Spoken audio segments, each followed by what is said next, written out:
ओम श्री लक्ष्मी नारायण जी नमः। सुख सागर 10वां स्कंद 68वां अध्याय। शाम का लक्ष्मणा से विवाह होना। सुखदेव जी ने कहे, परीक्षित, जिस तरह श्री कृष्ण जी का बेटा शाम राजा दुर्योधन की कन्या लक्ष्मणा को हस्तिनापुर से विवाह लाया था, वह कथा कहते हैं, सुनो। राजा दुर्योधन की कथा जब विवाहने योग्य हुई, राजा दुर्योधन की कन्या जब विवाहने योग्य हुई, तब दुर्योधन ने उसका स्वयंवर रचकर अनेक राजाओं को अपने यहाँ इकट्ठा किया। जब मुरली मनोहर का बेटा शाम भी यह हाल सुनकर हस्तिनापुर में गया तो वहाँ क्या देखा कि अनेक राजा उत्तम उत्तम भूषण व वस्त्र पहने व शस्त्र लिए राजा दुर्योधन की सभा में बैठे हैं। अनेक प्रकार का मंगलाचार वहाँ हो रहा है। उसी समय राजकन्या अति सुंदरी व चंद्रमुखी रतन जटित भूषण व वस्त्र पहने जयमाला हाथ में लिए सब राजाओं को देखती हुई हंस रूपी चाल से शाम के निकट पहुंची। उसका रूप देखते ही शाम ने मोहित होकर विचार किया कि ईश्वर जाने यह कन्या किसके गले में जयमाला डाल दे तो फिर इसका हाथ आना कठिन होगा, इसलिए बरजोरी इसको रथ पर बैठाकर द्वारका ले चलना चाहिए। ऐसा विचारते शाम ने लज्जा व भय छोड़कर लक्ष्मणा का हाथ पकड़ लिया और तुरंत उस रथ पर बैठाकर द्वारका को चला। यह हाल देखकर सब राजा जो सभावर में आए थे लज्जित हो गए और दुर्योधन आदि कौरव लज्जित होकर बड़े क्रोध से आपस में कहने लगे कि देखो, शाम ने हम लोगों का कुछ भय न मानकर ऐसा अंधेर किया कि राजकन्या को समय से बरदोरी ले गया। कदाचित इन तिलकधारी राजाओं में से कोई ऐसा करता तो कुछ संदेह नहीं था। यादव लोग सदा से हमारी कन्या हमारे घराने में देते आए हैं। यह बड़ी लज्जा की बात है कि उनका बेटा जो भालू का नाती है हम लोगों के सामने से राज दुलारी को उठा ले जावे। यह हमारा अपयश कभी न छूटेगा। हमारी जान में श्री कृष्ण जी अपने पुत्र का अपराध समझकर उसको सहायता नहीं करेंगे। कदाचित अधर्म की राह लड़ने भी आवे तो इस तरह हार जाएंगे जिस तरह कामी पुरुष रोग उत्पन्न होने से तुरंत मर जाते हैं। जब हम लोग श्याम सुंदर को लड़ते समय पकड़ लेंगे तब दूसरे यादववंशी हमारा क्या कर सकते हैं। यह बात सुनकर कर्ण बोला कि यदुवंशियों का सदा से यह चलन है कि दूसरी जगह शुभ कार्य में जाकर विघ्न करते हैं। जातिहीन अब ही यह बड़े राज्य पाए माथे पर चढ़े। जब धृतराष्ट्र ने यह बात सुनकर बड़े क्रोध से दुर्योधन को शाम के पकड़े जाने के दुर्योधन को शाम के पकड़ लाने को कहा, तब वह कर्ण, विकर्ण, शल्य, भूरिश्रवा, यज्ञकेतु, महाशूरवीर सेना को साथ लेकर चढ़ दौड़े। आपस में कहते थे कि वह कैसा बलि है जो हमें जीत कर राजकन्या को ले जाएगा। जब दुर्योधन आदि ने रथ दौड़ाकर शाम को चारों ओर से घेर लिया, तब शाम अपना रथ खड़ा करके धनुष बाण लेकर दुर्योधन व कर्ण से बोला कि तुम लोग मेरे माता के कुल पर जातिहीन मत समझो। मैं श्री कृष्ण जी बैकुंठनाथ के वीर से उत्पन्न हुआ हूँ, इसलिए युद्ध में तुमसे नहीं हारूंगा। चाहे तुम लोग अकेला मुझसे लड़ाई कर लो, चाहे सब लोग मिलकर लड़ो। यद्यपि तुमरो तेज बल वह प्रकट भयो जग माही, तदपि हमको यह समय पकड़ सकोगे नाही। यह वचन सुनते कर्ण ने शाम के सम्मुख जाकर कहा कि मैं जानता हूँ कि तू जल्दी हमसे नहीं हारेगा, पर हम लोगों से जीतकर तुझे द्वारका जाना कठिन है। चैतन्य रहे, हम तुझे बाण मारते हैं। जब ऐसा कहकर कर्ण शाम पर बाण चलाने लगा, तब शाम ने उसका वार बचाकर अपने बाणों से चारों घोड़ा व सारथी कर्ण के रथ के मार डाले और 10-10 बाण दुर्योधनादिक सेनापतियों को मारे। वे लोग अपनी विद्या से उसके बाण बचाकर शाम की बढ़ाई करने लगे।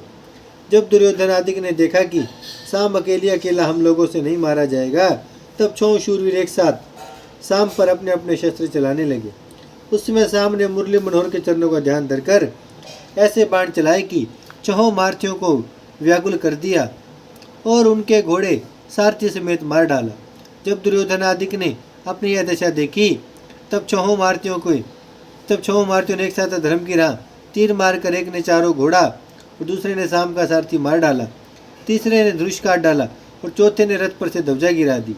जब सारथी व घोड़ों के मारे जाने से शाम रथ पर से कूदकर पैदल लड़ने लगा, तब कर्ण ने पहुंचकर शाम को पकड़ लिया और अपने रथ पर बैठाकर हस्तिनापुर को ले आया। दुर्योधन ने शाम को अपनी सभा में खड़ा करके कहा कि हे यादव, तेरा वह पराक्रम क्या हुआ जिस घमंड से तू राजकन्या को बरजोरी उठा ले गया था। जब यह सुनकर शाम लज्जा से चुप हो रहा, तब भीष्म पितामह ने दुर्योधन से कहा कि इसका ब्याह लक्ष्मणा से करके विदा कर देना चाहिए। तब दुर्योधन ने भीष्म पितामह का कहना न मानकर शाम को कैद किया। तब नारद जी ने हस्तिनापुर में जाकर दुर्योधन व कर्ण आदि से कहा कि शाम द्वारकानाथ के पुत्र से तो चूक हुई थी, पर तुम लोगों ने उसे कैद करना उचित नहीं था। इसका समाचार सुनकर बलराम जी आवेंगे, तब तुम लोग अपना अपना बल उनके सामने प्रकट करना। जो कुछ होना था सो हुआ, पर शाम को किसी बात का दुख मत देना। जब नारद मुनि के कहने पर भी दुर्योधन ने शाम को नहीं छोड़ा, तब नारद जी द्वारका में गए और शाम की दशा कहकर राजा उग्रसेन से बोले कि दुर्योधन आदि कौरवों ने शाम को अपने यहाँ कैद करके बड़ा दुख देते हैं, जल्दी जाकर उनकी सुधि लो, नहीं तो शाम के प्राण बचना कठिन है। गर्व भयो कौरव को भारी, लाज संकोच न करी तुम्हारी। बालक को उन बांध्यो ऐसे, शत्रुन को बांधे कोई जैसे। यह बात सुनते राजा उग्रसेन ने श्याम सुंदर व यदुवंशियों को बुलाकर कहा कि तुम लोग अभी मेरी सेना साथ लेकर हस्तिनापुर में जाओ और कौरवों को मारकर शाम को छुड़ा लाओ। जब उग्रसेन की आज्ञा अनुसार दैत्य संहारण सेना समेत हस्तिनापुर को जाने को तैयार हुए, तब बलराम जी ने दुर्योधन के साथ मित्रता रखते थे। बलराम जी ने जो दुर्योधन के साथ मित्रता रखते थे, मुरली मनोहर से विनय किया कि हे महाप्रभु, कौरव हमारे पुराने संबंधी हैं, थोड़ी बात के लिए सेना ले जाकर उनसे विरोध करना ना चाहिए। मुझे आज्ञा दीजिए तो वहां जाकर सहज में शाम को छुड़ा लाऊं। कदाचित वे लोग मेरे समझ जाने से ना मानेंगे तो मैं अकेला उनको दंड देने योग्य बहुत हूँ। जब श्री कृष्ण जी ने यह बात मानकर उन्हें जाने की आज्ञा दी, तब बलभद्र जी उद्धव और क्रूर आदि कई यदुवंशियों, ब्राह्मणों और ज्ञानियों को अपने साथ लेकर द्वारका से चले। कुछ दिन बीते, हस्तिनापुर के निकट पहुंचकर एक बाग में डेरा किया और अपने आने का समाचार अक्रूर से दुर्योधनादि को कहला भेजा। जब अक्रूर ने राजा धृतराष्ट्र की सभा में जाकर बलभद्र जी के आने का हाल कहा, तब दुर्योधन जो बलराम जी का चेला था, बड़े हर्ष से भीष्म पितामह, द्रोणाचार्य, धृतराष्ट्र आदि को साथ लेकर अपने मंदिर पर लाने के लिए बाग में गया और रेवती रमण के चरणों पर गिरकर विनय के, हे महाप्रभु, जिस तरह आपने दयालु होकर दर्शन दिया, उसी तरह आने का कारण कहकर अपने चरणों से मेरा घर पवित्र कीजिए। यह सुनकर बलदाऊ जी बोले कि मैं राजा उग्रसेन का संदेशा कहने के लिए आया हूँ। सुनो, जब शाम के कैद करने का समाचार द्वारकापुरी में पहुंचा, तब महाराजा उग्रसेन की आज्ञा से कृष्णचंद्र रंकान ने सेना समेत तुम्हारे ऊपर चढ़ाई करने की तैयारी की। मैंने यह हाल सुनकर मुरली मनोहर से कहा कि महाराज, कौरव लोग हमारे संबंधी हैं, इसलिए उनसे भी लड़ने के लिए नहीं जाना उचित नहीं है। इसलिए उनसे अभी लड़ने के लिए जाना उचित नहीं है। मैं अकेला जाकर शाम को छुड़ा लाता हूँ। सो हे दुर्योधन व धृतराष्ट्र व भीष्म पितामह, राजा उग्रसेन ने तुम लोगों की यह संदेशा भेजा है कि उस बालक को 6 महारथियों ने मिलकर धर्म की राह पकड़ लिया। जब उस अकेले कुंवर ने 6 आदमियों को युद्ध में व्याकुल कर दिया, तब तुमने यह नहीं समझा कि उसके सब घर वाले पूछकर तुम्हारी क्या गति करेंगे।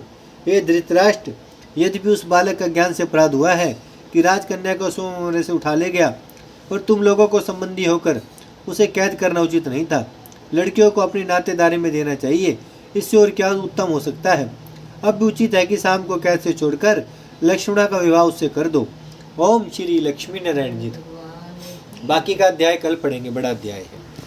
भजमन नारायण नारायण नारायण, श्रीमन नारायण नारायण नारायण, लक्ष्मी नारायण नारायण नारायण, सत्य नारायण नारायण नारायण, भजमन नारायण, श्रीमन नारायण, लक्ष्मी नारायण, सत्य नारायण, भजमन नारायण नारायण नारायण।